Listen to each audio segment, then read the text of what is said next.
नमो बुद्धाय मित्रांनो, आपल्या सर्वांचे पुन्हा एकदा आपल्या मनपसंत चॅनल मन शांतीवर स्वागत आहे. आपण भारतरत्न बोधिसत्व डॉक्टर बाबासाहेब आंबेडकर लिखित भगवान बुद्ध आणि त्यांचा धम्म या पवित्र ग्रंथाचे वाचन करीत आहोत. चला तर सुरू करूया आजच्या वाचनाला. भाग 3, बौद्ध जीवन मार्ग. उपभाग 1, शुभ कर्म अशुभ कर्म. शुभ कार्य करीत राहा, अशुभ कर्मात सहयोगी बनू नका, पाप कर्म करू नका. हा बौद्ध जीवन मार्ग होय. माणसाने एकदा शुभ कर्म केले की ते वारंवार करावे, त्यातच चित्तास लावावे. शुभ कर्माचा संचय करीत राहणे सुखकर आहे.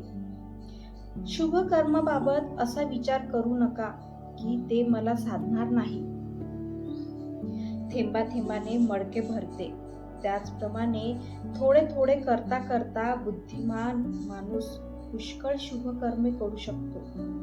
जे कर्म केल्याने माणसाला पश्चाताप करायची पाळी येत नाही आणि ज्याचे फळ आनंदाने आणि समाधानाने भोगू शकतो, ते कर्म चांगल्या रीतीने झाले असे समजावे. जे कर्म केल्याने माणसावर पश्चातापाची पाळी येत नाही, ज्याचे फळ प्रफुल्लित मनाने उपभोगता येते, ते काम चांगले झाले असे समजावे. जर मनुष्य एखादे शुभ कर्म करीत असेल तर ते त्याने वारंवार करीत राहावे, त्यात त्याने आनंद मानावा. शुभ कर्माचे करणे आनंददायक असते. जोपर्यंत शुभ कर्माला परिपक्वता येत नाही तोपर्यंत सज्जन मनुष्यालाही दुर्दिन भोगावे लागतात.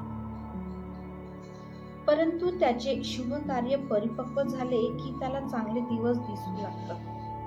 ते मला बरोबर साधणार नाही असे माणसाने शुभ कर्मासंबंधी कधीच बोलू नये. थेंब थेंब पडून ज्याप्रमाणे पाण्याने मडके भरते, त्याचप्रमाणे शून्य मनुष्य जरी थोडे थोडे शुभ कर्म करीत राहिला तरी परिणामी तो चांगुलपणाने भरून जातो. चंदन, धूप, कमळ, मधुमालती यांच्या सुगंधापेक्षाही शीलाचा म्हणजे सदाचाराचा सुगंध अधिक चांगला असतो. धूप आणि चंदनाचा सुवास काही दूरच जातो, परंतु शीलाचा सुवास फार दूरपर्यंत पोहोचतो.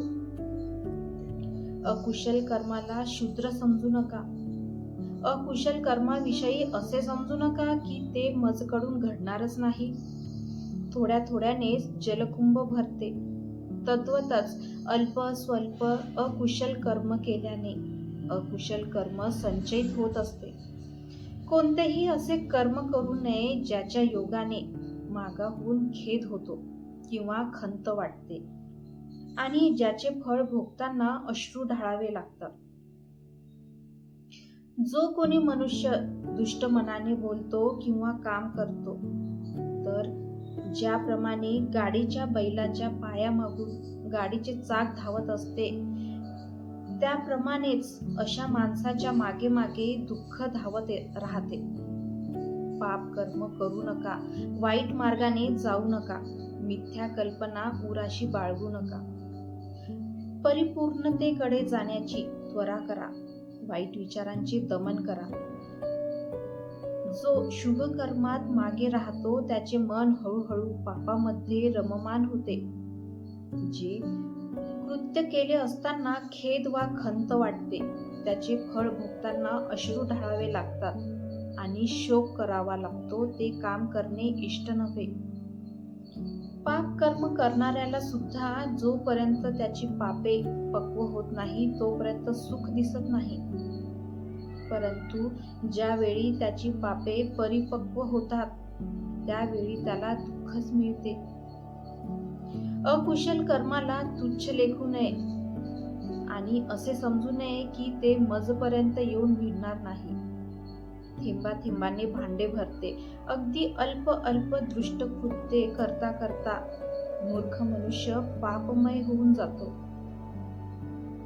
माणसाने शुभ कर्म करण्यासाठी त्वरा करावी आणि मनाला अकुशल कर्मापासून दूर ठेवले पाहिजे. जर माणूस शुभ कर्म आचरण्यात आळस करू लागला तर त्याचे मन अशुभामध्ये रममाण होऊ लागते. माणसाने एकदा पाप केले तर त्याने पुन्हा पुन्हा ते करू नये आणि पापात आनंद मानू नये. पापाचा संचय दुःखकारक होतो. कुशल कर्म करीत जा, अकुशल कर्म करू नका. कुशल कर्म करणारे इहलोकी सुखपूर्वक राहतात. कामुकतेने दुःख निपजते, कामुकतेने भय निपजते. कामुकतेपासून जो एकदम मुक्त होतो त्याला ना दुःख आणि ना भय असते. भूक हा सर्वात मोठा रोग आहे. संसार सर्वात मोठे दुःख आहे. जो याला यथार्थपणे जाणतो त्याला निब्बाण हे सर्वश्रेष्ठ सुख असल्याची अनुभूती होते. ज्याप्रमाणे वज्र एखाद्या मौल्यवान रत्नाचा भंग करते तसे स्वनिर्मित आणि स्वपोषित पाप त्याच्या कर्त्याचा नाश करते.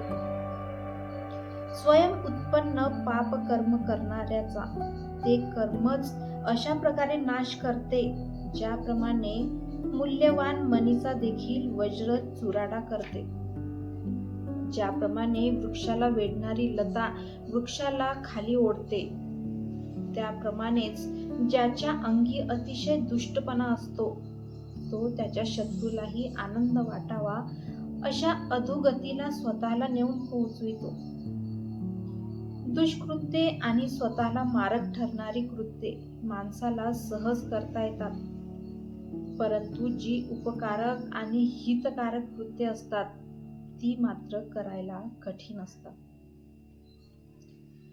मित्रांनो, आजचे वाचन आज आपण इथेच थांबवूया. धन्यवाद.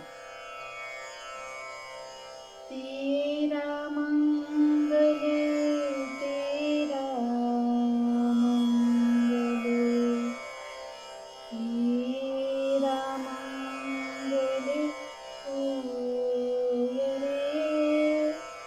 सबका मंगले, सबका मंगले, सब